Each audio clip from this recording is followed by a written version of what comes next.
Assalamualaikum bang. Waalaikumsalam. Bang, daging belengas Ya, ni daging belengas, ayam belengas. Daging belengas satu, ayam belengas satu. Baik, mantap.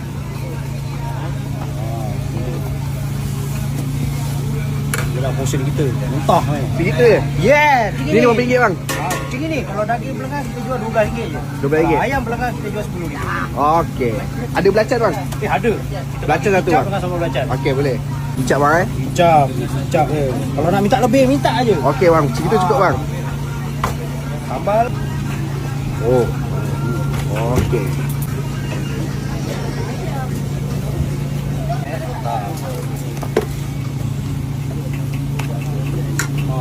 Okey. Panas tu baju.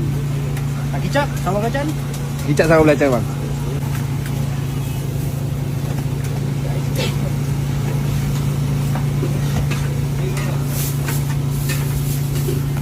Okey.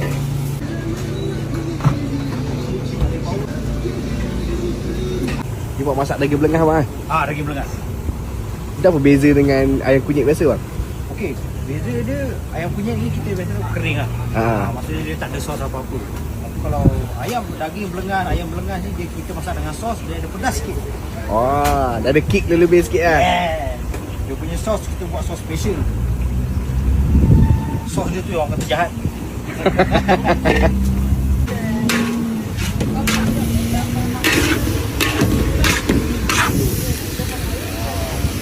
Masak sikit.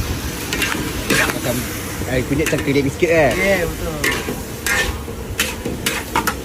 Oh.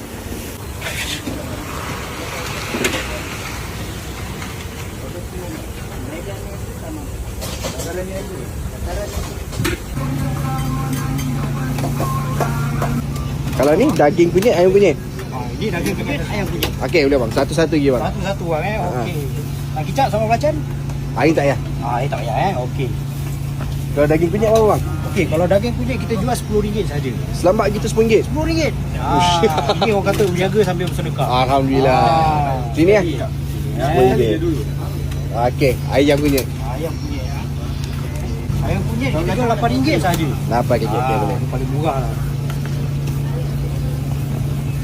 Mandi gitu RM8 je. Yes. Mantap. Kat sini niaga hari-hari ke sana bang? Okey, kita berniaga setiap hari kecuali hari Rabu saja. Hari Rabu je kita tutup. Okey, buka pukul apa sini? Kita buka dalam pukul 11.30 sampai habis. Tapi habis tu tak tahulah sampai pukul berapa. Kadang-kadang habis awal. Faham. Okey bang. Okey. Ini abang punya. Oh, okey. Terima kasih bang. Assalamualaikum. Waalaikumsalam. Ayam belengas.